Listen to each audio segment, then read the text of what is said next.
날씨 속에도 지켜주시고 주의 전에 나왔습니다. 찬양으로 우리의 마음에 주님을 열망하는 그 열정이 다시금 샘솟을 수 있도록 우리 이 시간 찬양하는 가운데 주의 성령 만나고 주님 만나는 귀한 시간 되게 하옵소서. 예배를 시작합니다. 주님 함께 하시고 영광 받으실 것을 믿으며 걸어가신 예수님의 이름으로 기도합니다. 아멘.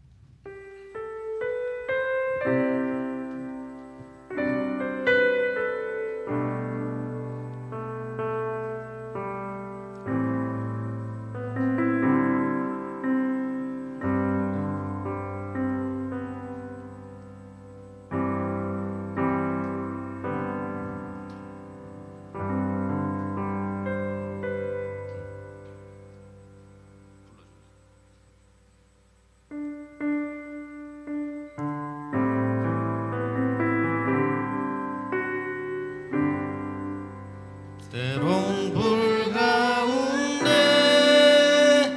휩싸일 때도 폭풍 가운데 무너질 때도 주님 내 곁에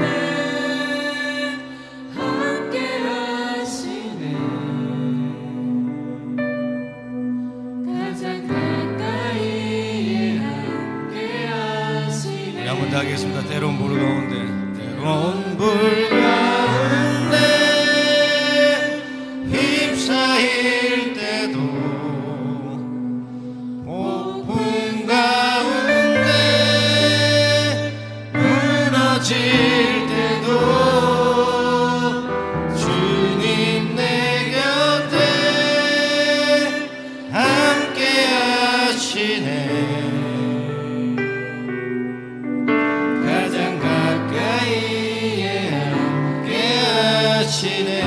주의 자녀로 산다는 것은 주의 자녀로 산다는 것은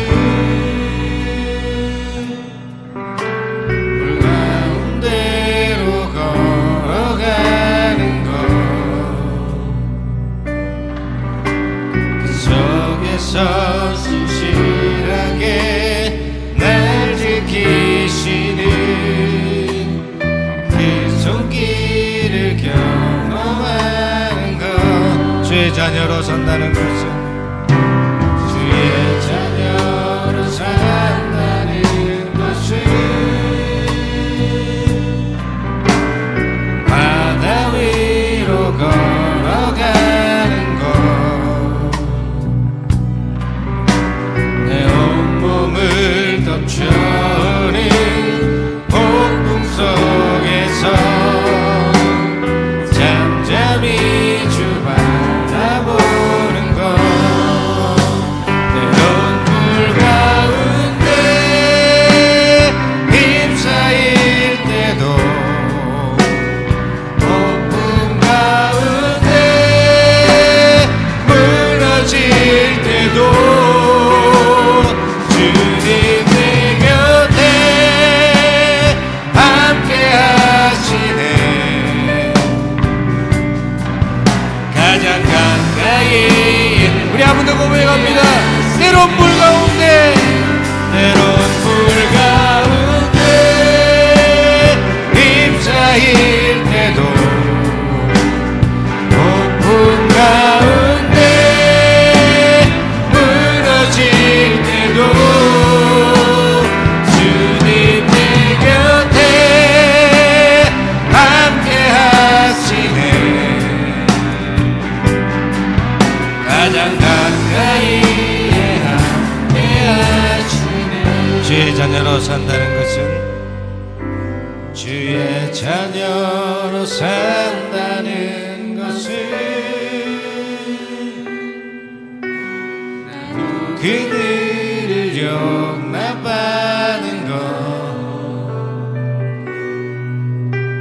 나를 위해 달리신 십자가 사랑으로 살아가 주 주의 자녀로 산다는 것은 주의 자녀로 산다는 것이 주님과 함께 동행하는 것 주께서 지신 십자가 기꺼이 지고 주와 함께 걸어가는 것 때로 물 가운데 힘싸일 때도 폭풍 가운데 무너질 때도 주님 내 곁에 함께 하시네 가장 가까이에 함께 한 번 더 때로 물 가운데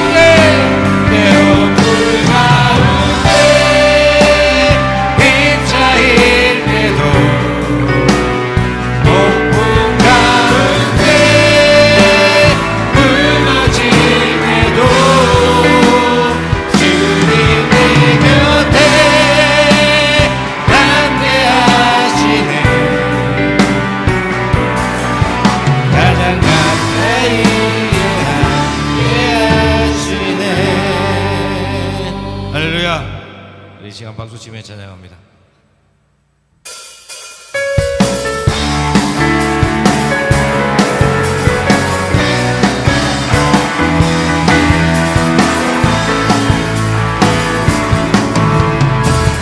애를 위해 주님 밖에 내가 사모한 자 이 세상에 없네 내 맘과 힘을 믿을 수 없네 오직 한 가지 그 진리를 믿네 주는 나의 힘이요 주는 나의 힘이요 주는 나의 힘이요 영원히 주를 의지하네 주는 나의 힘이요 주는 나의 힘이요 주는 나의 힘이요 영원히 주를 의지하리 영원 다시 한번 더 고백합니다. 하늘 위에 주님 밖에 내가 사모한 자 이 세상에 없네 내 맘과 힘을 믿을 수 없네 오직 한 가지 그 진리를 주는 너의 주는 나의 힘이요 주는 나의 힘이요 주는 나의 힘이요 영원히 주를 의지 주는 나의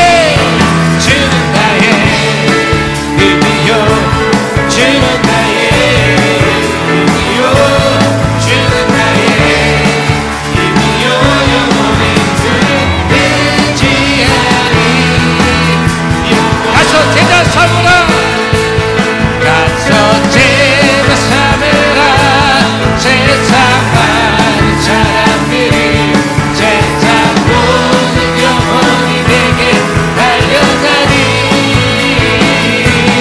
가서 제자 삼으라 나의 길을 가르치라 내가 너희와 항상 함께하리라 갈릴리 마을 그 숲속에서 갈릴리 마을 그 숲속에서 주님 그 11제자 다시 만나시사 마지막 그들에게 부탁하시기를 너희들은 알아줘 세상을 가서 제자 삼으라 가서 제자 삼으라 세상 많은 사람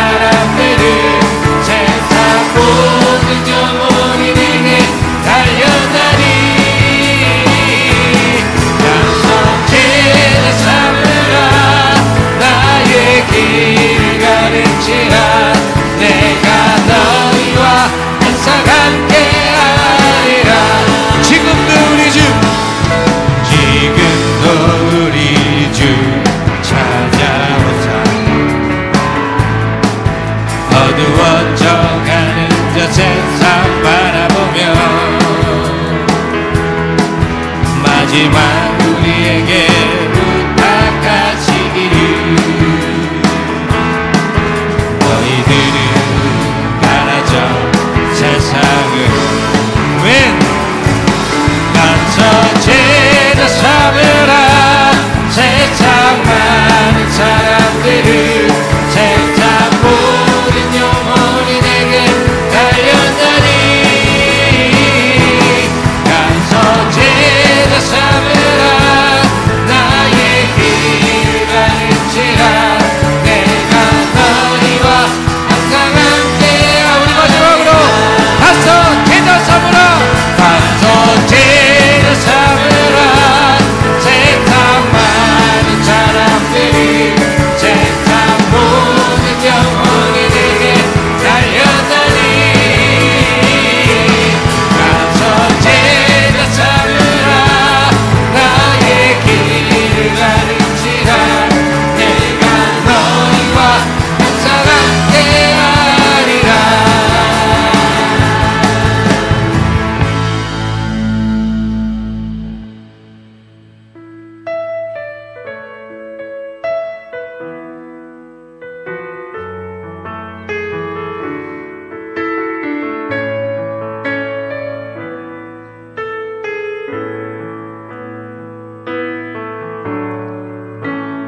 아버지 어디로 가야 하나요 아버지 무엇을 해야 하나요 갈 길 몰라 헤매이는 어린 양들 주여 인도하여 주소서 힘이 없고 연약할 때 오라시네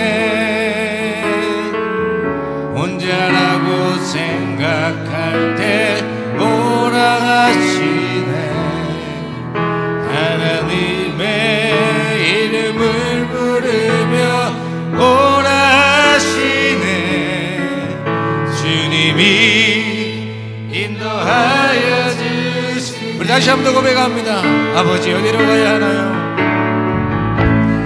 아버지 어디로 가야 하나요 아버지 무엇을 해야 하나요 갈 길 몰라 헤매이는 어린 양들 주여 인도하여 주소서 힘이 없고 연약할 때 오라시네 혼자라고 생각할 때 오라시네 하나님의 이름을 부르며 오라시네 주님이 인도하여 주신대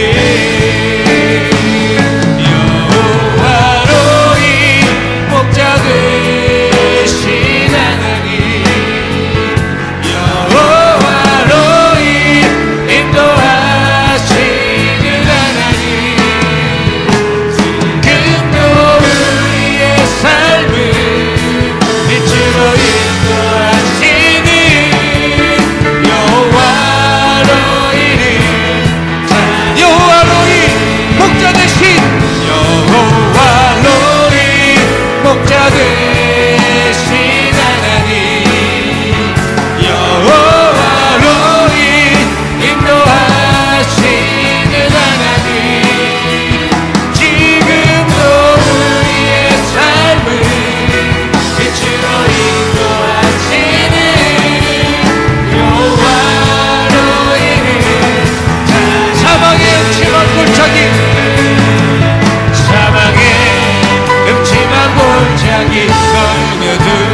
할렐루야. 여호와의 종들아 찬양하라. 여호와의 이름을 찬양하라. 이제부터 영원까지 여호와의 이름을 찬송할지로다. 이 시간 신령과 진정함으로 우리 하나님께 예배하며 나아가시겠습니다.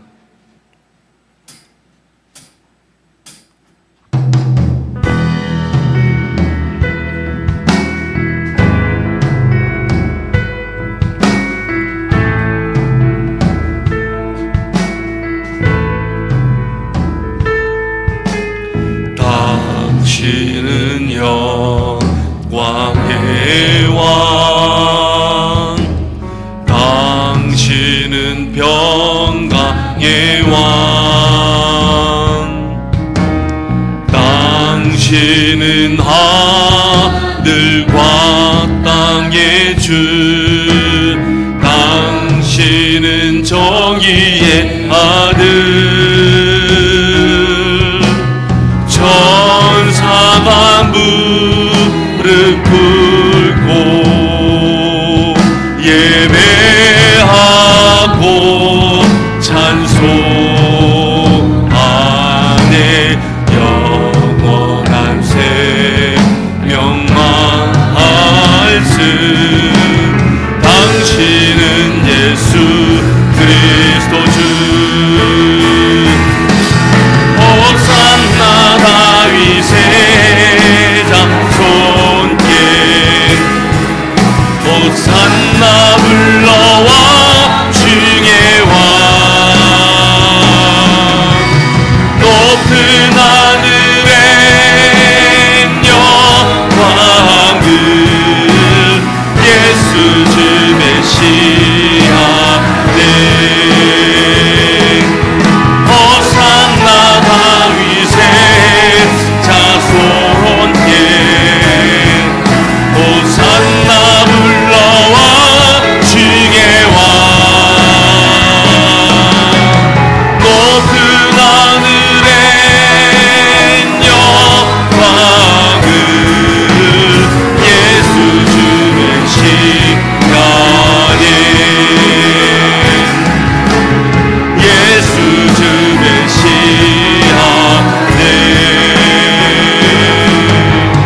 예수 주 메시아네.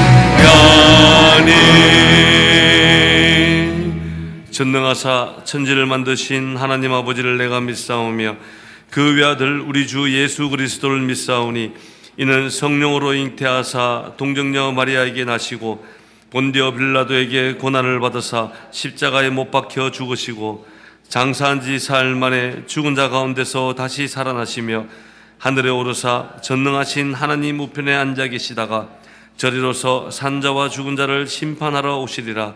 성령을 믿사오며 거룩한 공예와 성도가 서로 교통하는 것과 죄를 사하여 주시는 것과 몸이 다시 사는 것과 영원히 사는 것을 믿사옵나이다. 아멘. 여호와여, 내 기도를 들으시며 내 간구에 귀를 기울이시고 주의 진실과 의로 내게 응답하소서. 주의 종에게 심판을 행하지 마소서.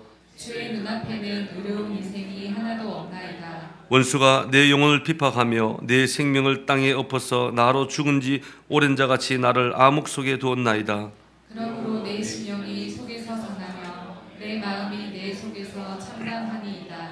내가 옛날을 기억하고 주의 모든 행하신 것을 읊조리며 주의 손이 행하는 일을 생각하고 주를 향하여 손을 펴고 내 영혼이 마른 땅같이 주를 사모하나이다. 여호와여, 속히 내게 응답하소서. 내 영이 피곤하니이다. 여호와여, 주의 이름을 위하여 나를 살리시고 주의 의로 내 영혼을 환난에서 끌어내소서. 주의 인자하심으로 나의 원수들을 끊으시고 내 영혼을 괴롭게 하는 자를 다 멸하소서. 나는 주의 종이니이다. 아멘.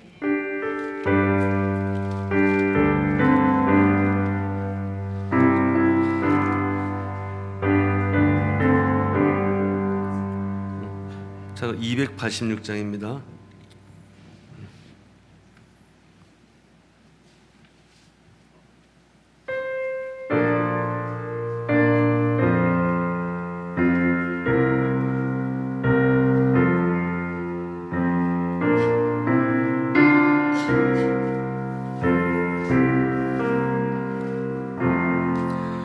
주 예수님 내 맘에 오사 날 붙들어 주시고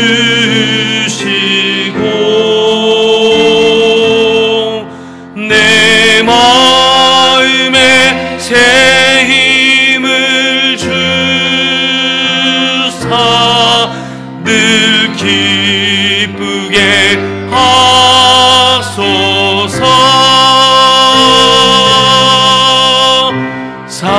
사랑의 주 사랑의 주 내 맘속에 찾아오사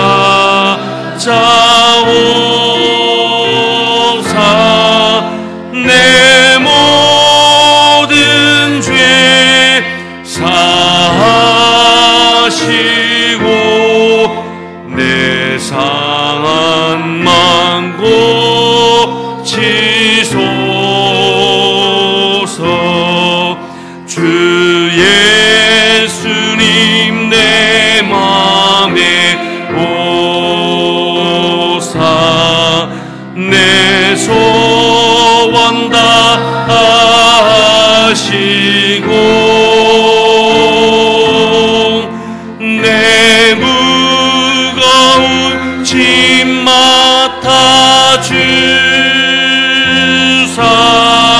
참 평안을 주소서.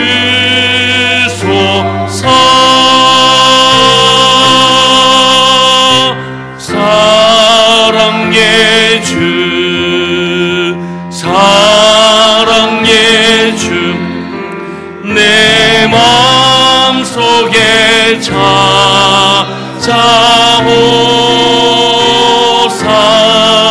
내 모든 죄 사하시고 내 상한 맘 고치소서.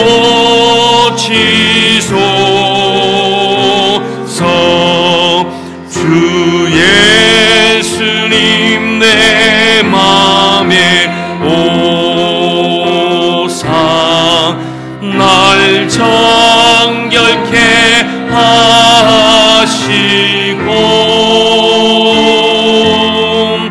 그 은혜를 내 맘에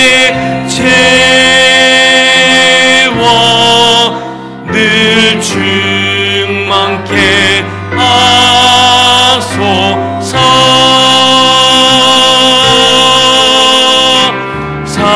사랑의 주 사랑의 주 내 맘속에 찾아오사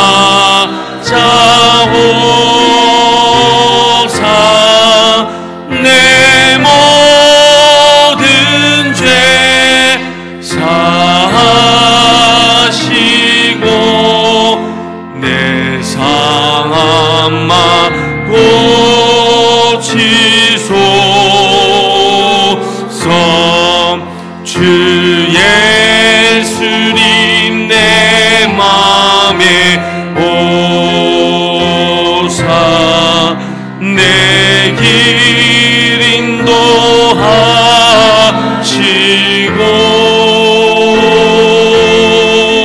주 성령을 내 맘에 채워 늘 충만케 하소서.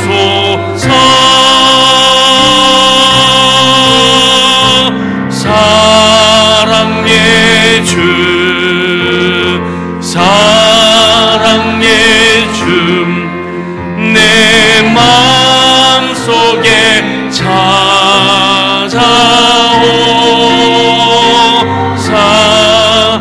내 모든 죄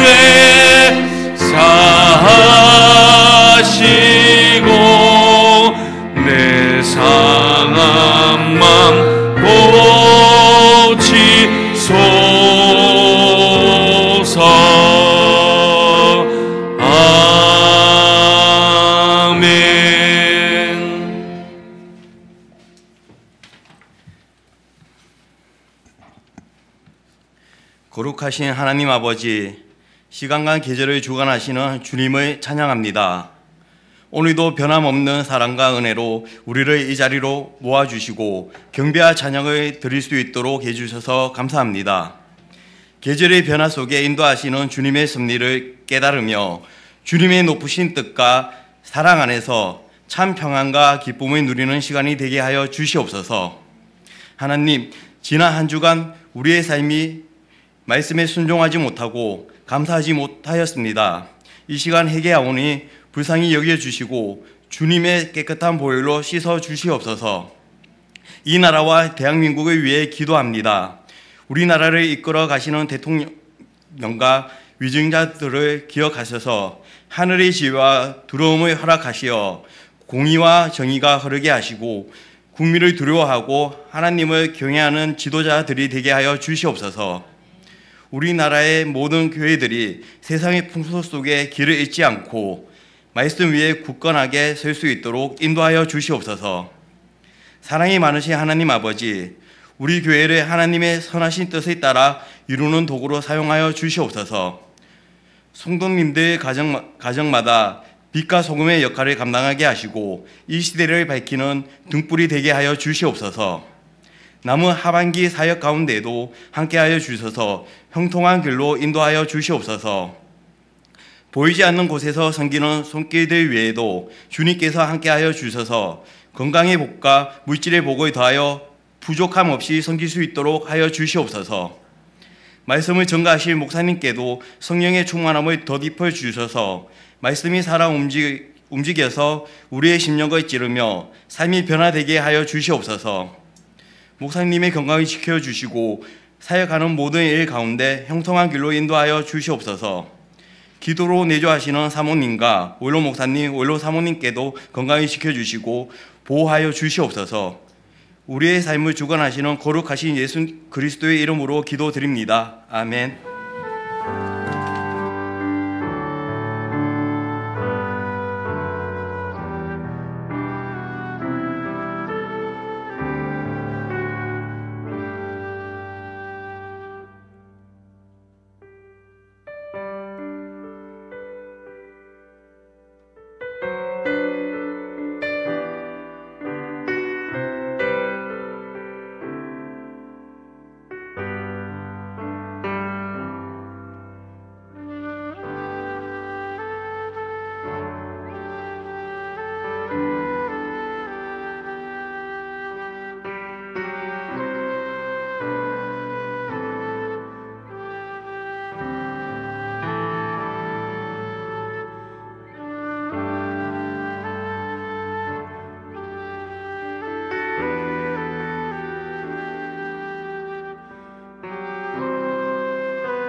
아멘.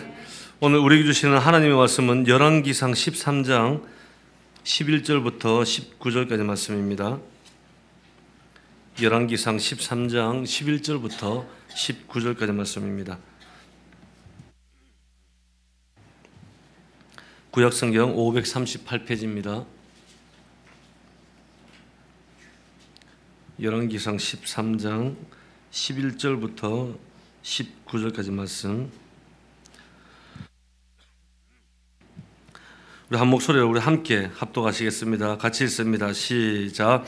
베델에 한 늙은 선지자가 살더니 그의 아들들이 와서 이 날에 하나님의 사람이 베델에서 행한 모든 일을 그에게 말하고 또 그가 왕에게 드린 말씀도 그들이 그들의 아버지에게 말한지라. 그들의 아버지가 그들에게 이르되 그가 어느 길로 가더냐 하니 그의 아들들이 유다에서부터 온 하나님의 사람의 간 길을 보았음이라. 그가 그의 아들들에게 이르되 나를 위하여 나귀 안장을 지으라. 그들이 나귀의 안장을 지우니 그가 타고 하나님의 사람을 뒤따라가 상수리 나무 아래에 앉은 것을 보고 이르되 그대가 유다에서 온 하나님의 사람이냐? 대답하되 그러하다. 그가 그 사람에게 이르되 나와 함께 집으로 가서 떡을 먹어라. 대답하되 나는 그대와 함께 돌아가지도 못하겠고 그대와 함께 들어가지도 못하겠으며 내가 이곳에서 그대와 함께 떡도 먹지 아니하고 물도 마시지 아니하리니 이는 여호와의 말씀이 내게 이르시기를 내가 거기서 떡도 먹지 말고 물도 마시지 말며 또 내가 오던 길로 되돌아가지도 말라 하셨음이로다. 그가 그 사람에게 이르되 나도 그대와 같이 된 선지자라. 천사가 여호와의 말씀으로 내게 이르기를 그를 내 집으로 데리고 돌아가라. 그에게 떡을 먹이고 물을 마시게 하라 하였느니라 하니 이는 그 사람을 속임이라. 이에 그 사람이 그와 함께 돌아가서 그의 집에서 떡을 먹으며 물을 마시니라. 아멘. 할렐루야. 우리 옆 사람에게 한번 인사 한번 나누겠습니다. 한 주간 잘 지내셨습니까? 네. 샬롬의 은혜가 넘쳐나십시오. 네. 우리가 인생을 살아가다 보면은 인생길에서 보이지는 않지만 곳곳에 숨겨진 함정들이 상당히 많습니다. 미혹도, 세상에 미혹도 많고 유혹도 많고 우리가 눈에 보이지 않지만 이러한 함정들이 많은데 우리는 이것들을 조심하지 않으면 언제 넘어질지 모릅니다. 오래전에 미국 스턴트맨 중에서 유명한 미국의 스턴트맨 한 분이 있습니다. 보비 리치라는 분이에요. 근데 이분이 여기 원통 보이시죠? 이 원통을 본인이 직접 제작을 해서 이 원통 안에 들어가서 나야가라 폭포에서 떨어져서 그 강을 건너겠다는 거예요. 그런 고개를 보여주겠다는 거예요. 이거는 여러분 상당히 위험한 겁니다. 나야가라 폭포에서 떨어져서 그 강을 건넌다. 그런데 참 이 사람이 실제로 그것을 했고 조금의 부상을 입긴 했지만 그 나야가라를 통과하는 데 성공을 했습니다. 그래서 이분이 이제 그때가 1911년 7월이었죠. 그때 온 세계가 열광을 하고 박수를 보내주었어요. 그런데 이제 얼마 후에 보비 리치가 뉴질랜드의 한 거리를 가게 됩니다. 그런데 뉴질랜드의 한 거리를 걷다가 바닥에 오렌지 껍데기가 떨어져 있었는데 그것을 모르고 밟으면서 결국 세상을 떠나고 말았어요. 네. 한번 보십시오. 나야가라 폭포를 걷는 이 사람이 그냥 오렌지 껍질에 미끌려서 그만 세상을 떠나고 말았다는 겁니다. 나야가라는 엄청난 거대한 장애물을 통과한 이 고개 전문가가 길거리에 떨어져 있던 오렌지 껍질 하나에 미끄러져서 그냥 목숨을 잃어버렸다는 거예요. 여러분 어떻게 이런 일이 일어났을까요? 그냥 긴장을 품고 우리가 방심하면 이렇게 된다는 겁니다. 나야가라 폭포를 건널 때는 어떻습니까? 온 신경을 집중하고 바짝 긴장한 상태로 가기 때문에 넘어지지 않지만 누가 길거리에 버려져 있는 오렌지 껍데기 하나에 신경 쓸 사람이 어디 있겠습니까? 여러분 그런데 우리가 이와 마찬가지입니다. 우리를 넘어뜨리게 하는 것은 뜻밖에도 오렌지 껍질 하나일 때가 굉장히 많다는 것입니다. 그래서 여러분 우리가 인생을 살아가다 보면 우리가 자만하는 것은 대단히 위험한 것입니다. 우리 삶 가운데 언제 어디서 함정이 빠질지 모른다라는 그것을 우리의 마음에 두고 우리가 항상 바른 삶의 모습을 견지하셔야 됩니다. 여러분 성경에 오늘날도 악한 마귀 사탄이 삼킬 자를 찾아서 온 땅을 두루 다닌다고 말씀하고 있지 않습니까? 그래서 잘못하면 우리도 저와 여러분도 사자의 밥이 될 수가 있다는 겁니다. 이런 의미에서 우리가 어떻게 하면 이 미혹 많은 이 세상에 우리가 미혹당하지 않고 함정에 빠지지 않고 정말 참 예수의 제자다운 삶을 살아갈 수 있을지를 오늘 본문을 통해서 함께 우리가 정리해 보고자 합니다. 여러분 오늘 읽었던 본문은 1절부터 상당히 길기 때문에 중간 챕터만 읽었습니다. 오늘 이 큰 성공의 사역을 완수하고 아주 작은 미혹에 그냥 미혹 때문에 파멸로 빠졌던 이름도 없는 한 선지자의 이야기가 기록되어 있습니다. 오늘 먼저 1절부터 보면은 1절에 그렇게 시작합니다. 그때 여로보암의 아들 13절 1절 보라 그때 하나님의 사람이 여호와의 말씀으로 말미암아 유다에서부터 베델에 이르니 마침 여로보암이 제단 곁에 서서 분향하는지라. 아멘. 자, 여기 1절에 그때라고 나오죠. 그때라는 것은 앞에 어떤 사건이 있었어요. 그 사건을 받는 말씀이 그때입니다. 그 앞절에 어떻지 우리 지난주에 함께 나누었지만 어떤 사건이 있었습니까? 여로보암이 자기 마음대로 절기도 바꾸고 금송아지도 만들고 거기다가 제사장은 반드시 레위 지파 안에서 선별을 해야 되는데 아무나 원하는 사람들을 다 제사장을 준 것입니다. 그래서 이때를 이야기합니다. 이때 하나님의 사람, 이게 선지자를 이야기합니다. 하나님께서 남유다에 있는 선지자를 통해서 이 여로보암의 잘못을 선포하기 위해서 남유다의 선지자가 이 북이스라엘가의 베델로 이게 오게 된 것입니다. 그러면서 2절에 하나님의 사람이 제단을 향하여 여호와의 말씀으로 외쳐 이르되 제단아 제단아 여호와께서 이같이 말씀하시기를 다윗의 집에 요시아라 이름하는 아들을 낳으리니 그가 내 위에 분향하는 산당 제사장을 내 위에서 제물로 바칠 것이요 또 사람의 뼈를 내 위에서 사르리라 하셨느니라 하고 아멘. 여기 보면 2절에 요시아라는 인물이 나옵니다. 이 요시아는 앞으로 우리가 다루겠지만 300년 후에 등장할 이제 남쪽 유다의 왕입니다. 근데 이 요시아 왕이 종교 개혁을 했던 굉장히 경건하고 선한 왕이었어요. 근데 이 한번 보십시오. 이 선지자가 어떤 선지자냐면 이미 앞으로 300년 전의 일을 예언한다. 여러분 이것은 영적인 굉장한 통찰력을 가지고 있는 그런 선지자입니다. 거기다가 더 이 징조를 또한 이야기합니다. 3절에서 그날에 그가 징조를 들어 이르되 이는 여호와께서 말씀하신 징조라 제단이 갈라지며 그 위에 있는 재가 쏟아지리라 하매 거기다가 징조를 이야기합니다. 이 징조는 하나님의 심판을 말씀하는 거죠. 이 말을 들은 여로보암이 4절에 보면요. 제단에서 이게 손을 쫙 펴서 저자를 잡아라 그렇게 얘기한 거예요. 저자를 잡아라 외쳤어요. 그 순간 이 여로보암 왕의 손이 말라버리는 기이한 일들이 나타난 거예요. 그렇게 여로보암의 손이 말라버리고 그때 제단에서 그때 선지자가 말한 대로 제단이 갈라지기 시작하면서 재가 쏟아진 것입니다. 한번 보십시오. 여로보암 왕의 손이 말라버렸어요. 제단이 갈라졌어요. 재가 쏟아지기 시작합니다. 얼마나 두렵겠어요. 이때서야 여로보암이 이 선지자 앞에 굴복을 하게 되는 겁니다. 그래서 선지자에게 여로보암이 내 손을 좀 성하게 해달라 그렇게 요청을 하니까 선지자가 이렇게 기도를 하면서 전과 같이 그 손을 치료를 해주는 장면입니다. 여러분 이걸 보면 이 선지자는요 보통 선지자가 아닙니다. 영적인 파워가 있었어요. 거기다가 영적 통찰력이 있었어요. 거기다가 여기다가 이 선지자를 보면은 영성까지도 깨끗합니다. 왜냐하면 7절 말씀을 보면 왕이 하나님의 사람에게 이르되 선지자를 이야기합니다. 나와 함께 집에 가서 쉬라. 내가 내게 예물을 주리라. 여기 예물은 뇌물을 이야기를 합니다. 여로보암이 이 선지자를 회유하기 위해서 우리 집으로 다시 가자. 그리고 우리 집에 가서 내가 너에게 예물도 주고 뇌물도 주겠다는 거예요. 여러분 여로보암이 왜 그랬을까요? 만약에 지금 일어나는 이 사건들이 백성들이 알게 된다 그러면 이 여로보암의 권위는 땅바닥에 떨어지는 겁니다. 그래서 어떻게든 이 선지자를 데리고 와서 파멸로 이끌기 위해서 그런 제안을 한 것이죠. 그때 이 선지자가 어떻게 얘기합니까? 8절에 하나님의 사람이 왕께 대답하되 왕께서 왕의 집 절반을 내게 준다 할지라도 나는 왕과 함께 들어가지도 아니하고 이곳에서는 떡도 먹지 아니하고 물도 마시지 아니하리라. 아멘.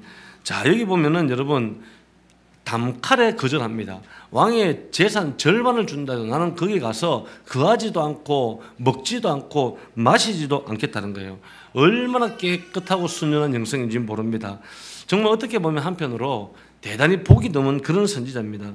그런데 여러분 성경을 읽어가다 보면 이렇게 파워풀한 이 선지자가 아주 조그마한 작은 함정에 여러분 빠져서 인생이 기울어지고 결국은 파멸로 가게 됩니다. 죽임을 당하게 됩니다.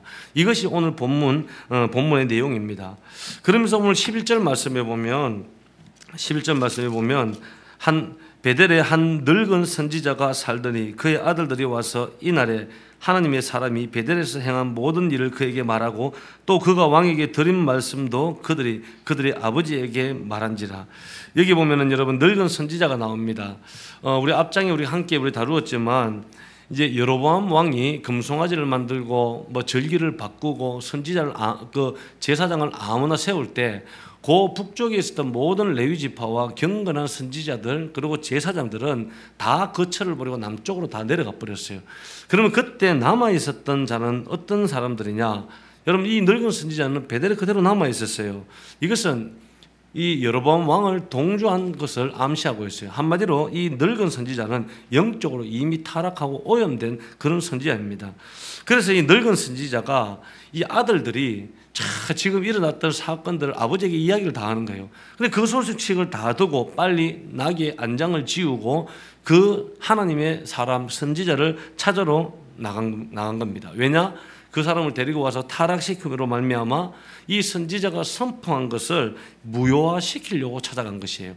그러면서 14절에 보면은 14절에 하나님의 사람을 뒤따라가서 상수리 나무에 앉아 있는 것을 보고 이르되 그대가 유다에서 온 하나님의 사람이냐 대답하되 그러하다. 자, 유다에서 온 선지자가 아직까지 그 지역 베델 지역을 벗어나지 못했습니다. 그리고 상수리 나무에 앉아 있었다는 거예요. 그때 이 늙은 선지자가 그에게 가서 우리 집으로 가자.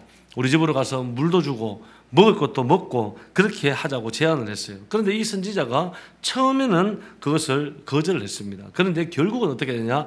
그 늙은 선지자를 따라서 집으로 돌아가서 떡과 물을 마시게 됩니다.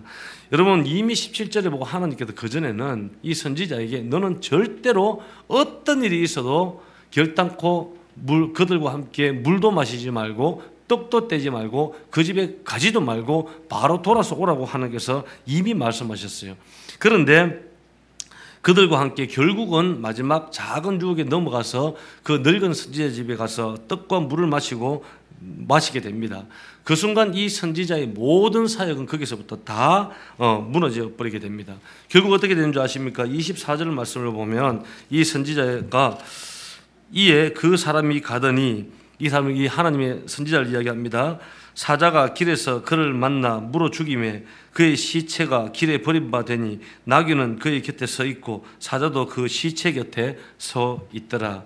길을 가다가 이제 유숙을 하고 물도 마시고 그리고 떡도 먹고 돌아오는 길에 사자가 나타나서 그 선지자를 찢어 죽여버린 거예요. 이 광경을 여러분 거기에 있었던 사람들이 다 보았다는 것입니다. 그리고 이 소식을 늙은 선지자가 듣고 이곳에 와 보았더니 선지자는 사자는 서 있고 선지자는 찢어 뜯겨서 죽어 있고 근데 나귀도 옆에 있었는데 사자가 나귀도 먹지 않고 사람도 먹지 않고 있더라는 거예요. 그래서 이 늙은 선지자가 이 시체를 가지고 와서 그를 장사 지냈다는 것이 오늘 본문 말씀 마지막까지의 내용이에요.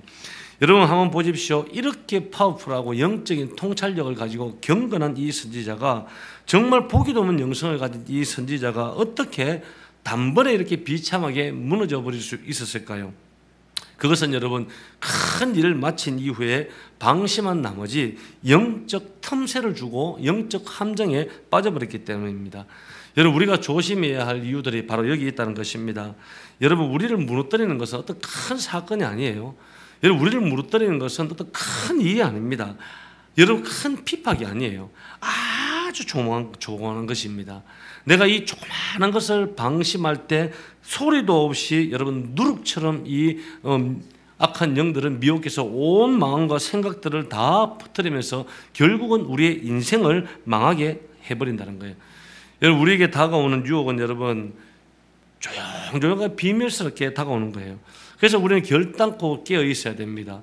그럼 우리가 어떻게 하면 우리가 유혹에 빠지지 않고 정말 참된 하나님의 사람으로 우리가 살아갈 수 있을까를 세 가지로 우리 짧게 함께 나누고자 합니다. 첫 번째는 한번 따라하시기 바랍니다. 바른 장소가 필요하다. 자, 옆 사람에게 이렇게 이야기하십시오. 있어야 할 곳에 있어야 합니다. 곳에 있어야 합니다. 여러분 우리가 있어야 할 바른 곳에 있어야지 잘못된 곳에 거하게 되면은 우리는 유혹에 빠질 수밖에 없다는 것입니다. 오늘 14절 말씀을 함께 한번 읽어봅니다. 14절 말씀 시작. 하나님의 사람을 뒤따라가서 상수리 나무에 앉은 것을 보고 이르되 그대가 유다에서 온 하나님의 사람이냐 대답하되 그러하다. 여러분 14절에 보면 이 하나님의 이 파워풀한 영적 선지자가 어디 앉아 있습니까? 상수리 나무에 앉아 있어요. 그런데 이 상수리 나무라 이 성경 원어 히브리 원어를 보면 하엘라라는 곳에 앉아 있습니다. 하엘라. 이 하엘라라는 곳이 어디냐면 이 상수리 나무로 번역이 되었지만 그 지역에서 가장 크고 누구나 다 알 수 있는 곳. 그리고 그 지역에 베델에 있어도 우상을 섬기는 사람들이 항상 모여서 쉬는 장소. 금송아지 그 우상을 섬기고 이곳에 와서 서로 이야기를 나누고 담소를 나누는 그 장소가 바로 하엘라 상수리 나무라는 거예요. 여러분, 근데 이 하나님의 선지자가 이 하엘라 상수리 나무에 너무 오랫동안 앉아 있었던 것 같아요. 물론 피곤해서 어떻게 쉴 수는 있겠지만 여러 쉴 곳들이 많은데 왜 굳이 이 하엘라라는 사람들이 가장 많이 모이는 그 장소에 이 선지자가 앉아 있었냐는 거예요. 왜 그곳에 보란듯이 그냥 앉아 있었을까? 성경에는 기록되어 있지 않지만 여러분, 그리고 아직까지는 이 상수리 나무 하엘라는 베델이라는 지역입니다. 여러분, 사실 이 하엘라 베델에서 하나님께서 말씀하신 예루살렘까지는 18km 정도밖에 안 됩니다. 마음만 먹으면 그 사역 마치고 바로 갈 수도 있었던 그런 거리 정도인데, 큰 일을 치르고 나니까 이 선지자의 마음이 이제 방심한 거죠. 그래서 긴장을 놓친 거예요. 그 순간 어떻게 됩니까? 악한 자가 악한 자들의 미혹이 찾아온 겁니다. 사도 바울이 고린도전서 10장 12절에서 이렇게 이야기합니다. 그런즉 선줄로 생각하는 자는 넘어질까 조심하라. 여러분, 이 말의 뜻을 다 이해하시죠? 이 말을 우리는 단순하게 이렇게 생각합니다. 선줄로 생각하는 사람은 넘어질 수 있으니까 조심해라. 그런 뜻으로 우리가 생각할 수 있어요. 그런데 여러분, 아닙니다. 그런 뜻이 아니에요. 이 말의 뜻은 여러분, 섰다고 생각하는 그 자체가 이미 넘어졌다, 그런 뜻입니다. 우리 마음속에 있죠. 야, 내가 이 정도면 잘 사는 것 같아. 이 정도면 되겠지라는 교만한 마음, 자랑하는 마음이 여러분 마음 그 자체가 이미 무너졌다는 말씀이에요. 그 다음에 무너지는 것은 여러분 시간 문제라는 거예요. 그래서 여러분, 우리가 세상에 끌려 다니지 않으려면 영적인 바른 위치에 서 있어야 되는데, 우리가 서 있어야 할 영적인 바른 위치가 어딜까요? 그것은 여러분 그리스도 안이라는 것입니다. 우리가 인생에 살아나갈 때 예수님 안에, 그리스도 안에 우리가 머물 때 그곳이 가장 안전한 삶을 살아갈 수 있는 곳이라는 거예요. 그래서 여러분, 우리가 그리스도 안으로 들어와서 하나님의 그 보호를 받지 않으면 우리는 여러분 이 미혹의 세상에 유혹을 여러분 감당해낼 수가 없는 것입니다. 그래서 우리가 진실로 바르게 살기 원한다면 오늘 이 아침에 여러분들 내가 어디에 서 있는가 영적 위치를 바르게 점검하시기 바랍니다. 그리고 두 번째는 한번 따라 하시기 바랍니다. 영적 분별력이 있어야 합니다. 예, 영적 분별력이 있어야 됩니다. 여러분, 오늘 이 베델에 있는 이 늙은 선지자 있죠. 이 늙은 선지자는 이 하나님의 사람을 아주 타락시키려고 마음을 작정하고 있었어요. 그리고 어떻게 하면 타락시키는지 본인도 잘 알고 있어요. 왜냐하면 본인이 타락해봤기 때문에요. 그래서 이 늙은 선지자가 이 하나님의 사람에게 가서 함께 가자고 할 때 이 선지자가 처음에는 노라고 거절을 합니다. 거절을 하는데, 거절을 하면서 이렇게 이야기해요. 하나님의 말씀에 내가 그곳에 가서 마시지도 먹지도 말라고 하셨다. 그러니까 나는 갈 수 없다. 그렇게 이야기해요. 그런데 문제는 18절입니다. 우리가 18절 말씀을 함께 한번 읽어봅니다. 18절 시작. 그 사람에게 이르되 나도 그대와 같은 선지자라. 천사가 여호와의 말씀으로 내게 이르기를 그를 내 집으로 데리고 돌아가서 그에게 떡을 먹이고 물을 마시게 하라 하였느니라 하니 이는 그 사람을 속이비라. 아멘. 오늘 보면은, 야, 너만 선지자냐? 나도 같은 선지자다. 하나님께서 천사를 통해서 나에게 말씀을 하셨다. 너를 우리 집으로 데려가서 먹게 하고 마시게 하라고 하셨다는 거예요. 성경에 보면 이것은 여러분 순 거짓말입니다. 그런데 참 이 영적으로 파워풀한 이 선지자가 잠시 방심했더니 이 순간 영적으로 이 하나님의 사람이 무뎌져 버린 것 같아요. 한번 생각해 보십시오. 영적인 통찰력을 가진 선지자가 하나님께서 일정을 변경시키려면 이 선지자에게 직접 말씀하셨을 거예요. 그런데 왜 굳이 이 늙은 선지자에게 천사를 통해서 말씀하셔서 우리 집에 가서 먹게 하자고 하셨을까? 여러분, 이것은 충분히 분별할 수도 있었는데 이 그럴듯하게 이야기하는 이 늙은 선지자의 이 거짓말, 이 말만 듣고 이 선지자가 따라간 것입니다. 이것이 이 선지자가 넘어지게 된 두 번째 이유라는 거예요. 여러분, 우리가 세상의 화려한 것 따라가면 큰일 납니다. 세상 사람들의 속임에 따라가면 여러분 우리 인생 큰일 나는 거예요. 어떤 결정 앞에서 하나님의 말씀 앞에 우리는 분별해야 됩니다. 여러분, 하나님이 나에게 어떤 말씀을 하셨는지 분별해야지 악한 자들의 말에 넘어가고 악한 자들에게 분별해야지 악한 자들의 미혹에 우리가 넘어가지 않게 된다는 겁니다. 여러분 미국의 유명한 아주 저술가 중에서 엄버 본백이라는 분이 있습니다. 이분이 이 청년들에게 이런 말을 했어요. 유명해지는 것과 성공을 혼돈하지 말라. 마돈나와 헬렌 켈러가 대표적인 예다. 그런 이야기를 했어요. 여러분 돈 많이 벌고 유명세를 가진 마돈나가 성공이 아니라 삼중고를 겪었지만 믿음으로 승리를 이룬 헬렌 켈러가 성공자다. 그런 뜻입니다. 이 말의 뜻은 의미는 그겁니다. 이 본백이 하는 이유가 뭐냐면 세상이 여러분 청년들을 미혹을 하고 그렇게 눈을 가리게 한다는 거예요. 뭐냐? 너희들은 진짜가 무엇인가를 분별하라 이 말입니다. 여러분 많은 사람들이 그렇죠. 세상의 화려함에 속아서 그것이 성공이냐 그렇게 따라가는 경우들이 너무 많다는 거예요. 여러분 우리에게 이런 분별력이 필요합니다. 화려한 세상에 여러분 우리가 이끌려 살아가다 보면 나도 모르는 사이에 잘못된 길로 가는 거예요. 그런데 그와 반대로 우리가 하나님의 가치로 살아가는 사람에게는요, 세상의 성공은 똥과 같이 보이는 거예요. 세상이 자랑할 것들, 세상에 여러분 화려한 것들, 세상의 성공, 하나님의 가치를 둔 사람에게는 그건 부러운 내용이 아니라는 것입니다. 그래서 여러분 우리가 믿음 안에서 바른 길을 가는 것이 진정한 성공임을 우리가 기억하시고 영적 분별력을 우리가 바르게 가지셔야 됩니다. 그런데 문제는 뭐냐면 한번 스스로에게 생각하면 나에게 영적 분별력이 있느냐는 것입니다. 여러분 이 영적 분별력이 하나님 주여 영적 분별력을 주시옵소서 한다고 하나님이 하루아침에 영적 분별력을 주냐? 죄송하지만 그렇게 생긴 일 없습니다. 여러분 영적 분별력은 그렇지 않은 거예요. 영적 분별력을 가지면 많은 시간이 필요로 합니다. 평소에 날마다 말씀을 묵상하고 평소에 말씀을 품고 평소에 말씀 안에 거하고 평소에 이 말씀대로 살아볼 때 이 영적 분별력이 그때부터 생기기 시작하는 거예요. 그래서 제가 청년들에게 강조하는 것이 뭡니까? QT하라는 거예요. 일주일에 3번, 여러분 그것도 힘들면 안 되죠. 일주일에 1번 하는 분도 아예 안 하는 분들도 있죠. 우리 청년들 가운데. 여러분 날마다 여러분 QT를 강조하는 이유가 그거예요. 말씀을 날마다 품고 말씀 안에 거하고 말씀대로 살아가려고 몸부림치다 보면 그 순간 점점 우리의 영적 분별력이 생기는 거예요. 왜냐? 그 말씀이 내 심령 안에 들어와서 예수님의 인격이 내 심령 안에 세워져야지만 여러분 우리는 분별력이 생기는 거예요. 근데 몇 가지 지식을 가지고 몇 번 기도했다고 해서 분별할 수 있을까요? 여러분 죄송하지만 그렇게 분별할 수가 없는 것입니다. 그래서 우리가 말씀 안에 깊이 들어가시기 바라겠습니다. 오늘 이 자리에 예배 드리러 오셨지 않습니까? 예배를 여러분 어차피 귀한 시간 내어서 예배 드리러 온 것 같으면 기왕 드릴 것 여러분 하나님 안에 깊이 들어오셔서 그 예배에 참여를 하셔야 되는 거예요. 그렇게 깊이 들어갈 때 이 예배 가운데 하나님을 만나고 그분을 만나고 성령께서 나에게 새로운 깨달음을 주신다는 것입니다. 그런 저와 여러분들에게 주의 이름으로 축원합니다. 마지막 3번째는 바른 결단을 해야 됩니다. 한번 따라 하시기 바랍니다. 바른 결단을 하자. 네. 자, 좌우 옆 사람에게 바른 결단을 하십시오. 네.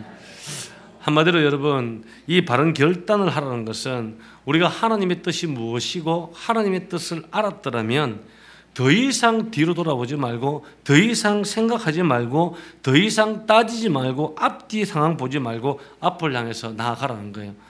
여러분 하나님의 뜻이 분별되면 나아갈 때 하나님의 기적과 역사는 나타나는 거예요. 마지막 우리 19절 말씀을 함께 한번 읽어보겠습니다. 19절 시작.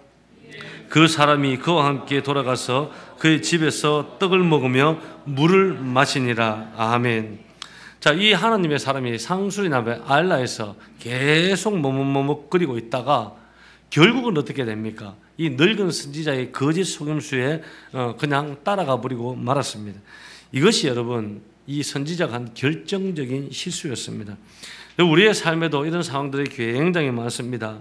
하나님께서 말씀하셨죠. 사역을 마무리하고는 뒤를 돌아보지 말고 그냥 앞으로 하나님께서 말씀하신 곳으로 가라 하셨어요. 그런데 계속 상소리나무 에일라에 계속 이 하나님의 머뭇거리고 늦장 부리고 있었다는 거예요.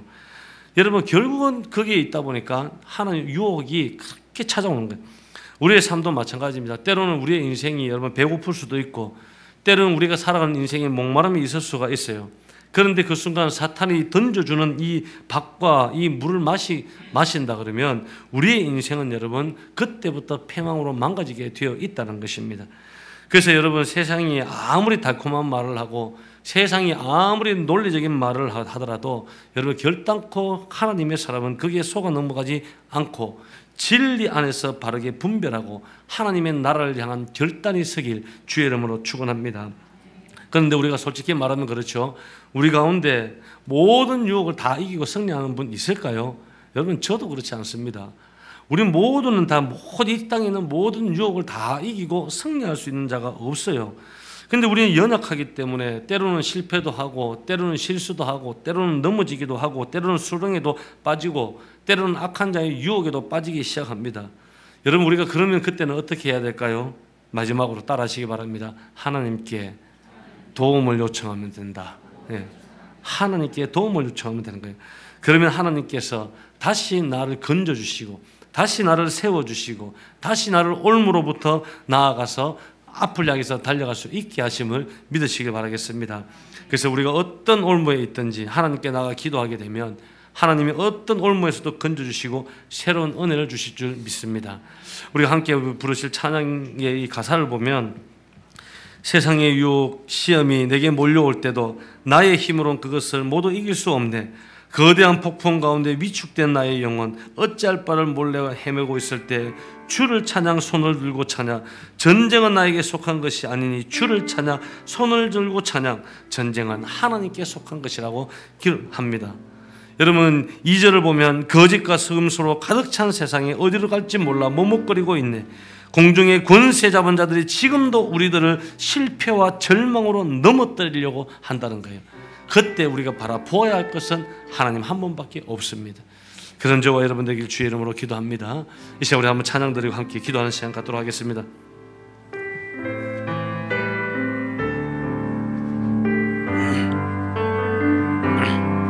세상의 유혹 시험이 내게 몰려올 때에 나의 힘으론 그것들 모두 이길 수 없네. 거대한 폭풍 가운데 위축된 나의 영혼 어찌할 바를 몰라 헤매이고 있을 때 거짓과 속임수로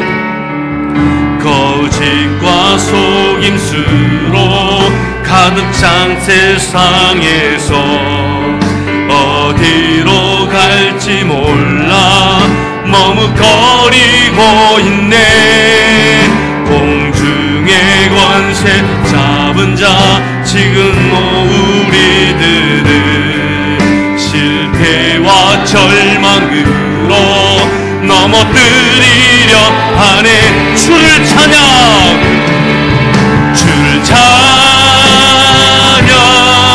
손을 들고 찬양 전쟁은 나에게 속한 것 아니니. 주를 찬양 손을 들고 찬양 전쟁은 하나님께 속한 것이니. 주위를 둘러보면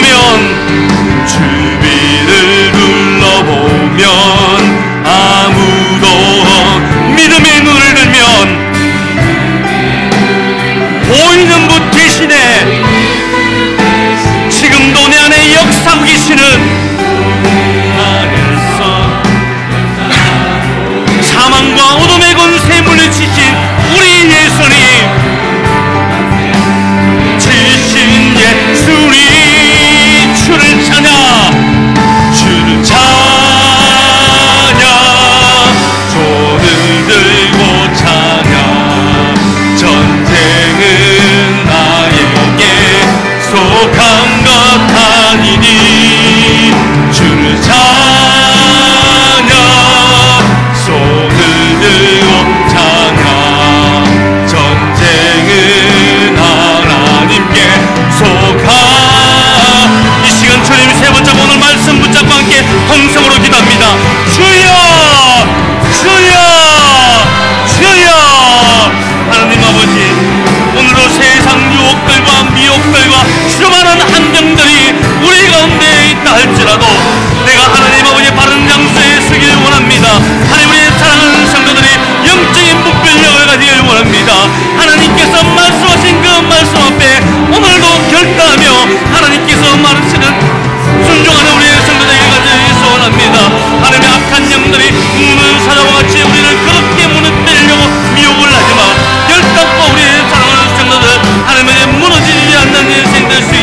주여 붙잡아 주시고 주여 인도하여 주시옵소서. 하나님의 작은 것에 방심하지 않게 하여 주시옵소서.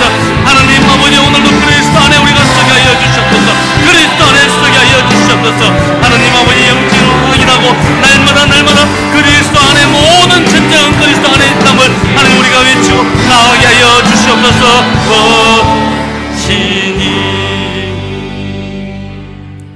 하나님 우리 사랑하는 성도들이 인생의 함정에 빠지지 않게 하여 주옵소서. 그러기 위해 한 사람 한 사람이 그리스도 안에 바르게 서게 하여 주시고 말씀의 영적인 분별력을 우리 가운데 허락하여 주시고 또한 하나님께서 말씀하셨으면 그 말씀 앞뒤에 생각하지 아니하고 앞을 향해 나아갈 수 있는 우리 사랑하는 성도되게 하여 주시옵소서. 한 주간 삶 구석구석 가운데도 역사하시는 하나님을 찬양하며 예수 그리스도 이름으로 축복하며 기도드립니다. 아멘. 우리 자리에 다 일어서셔서 봉헌 찬양 주께 올리겠습니다.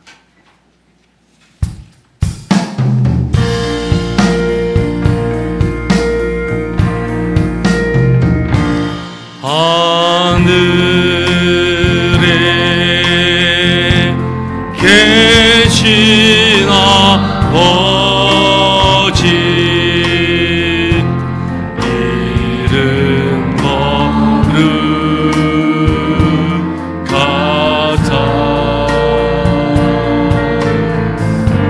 주님 나라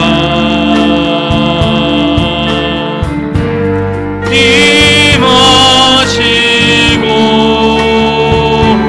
뜻이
하나님 은혜를 감사합니다. 우리 사랑하는 성도들 한 주간 삶을 지키시고 하나님의 풍성한 은혜와 평강이 넘치는 한 주간 되게 은혜 베풀어 주옵소서. 오늘도 예물로 주께 올려드립니다. 11조로 감사한 금으로 주일 헌금으로 1,000번제로 성교 헌금으로 구제 헌금으로 건축 헌금으로 또한 주방의 성김과 봉사로 또한 청소 봉사로 차량 봉사로 방송팀과 찬양팀으로 보이지 않는 손길들이 있습니다. 하늘의 복으로 더하여 주시고 들어가도 복받고 나가도 복받는 인생 되게 하시고 하나님께서 잘했다 칭찬하는 귀한 인생 되게 은혜 베풀어 주옵소서. 이제는 우리 구주 예수 그리스도의 은혜와 하나님의 지극하신 사랑하심과 성령님의 교통하심이 오늘 예배에 참여한 사랑하는 모든 성도들과 그들의 가정과 직장과 일터와 사업장과 이 나라와 민족과 세계 열방 가운데 이제로부터 영원토록 함께 있을지어다. 아멘.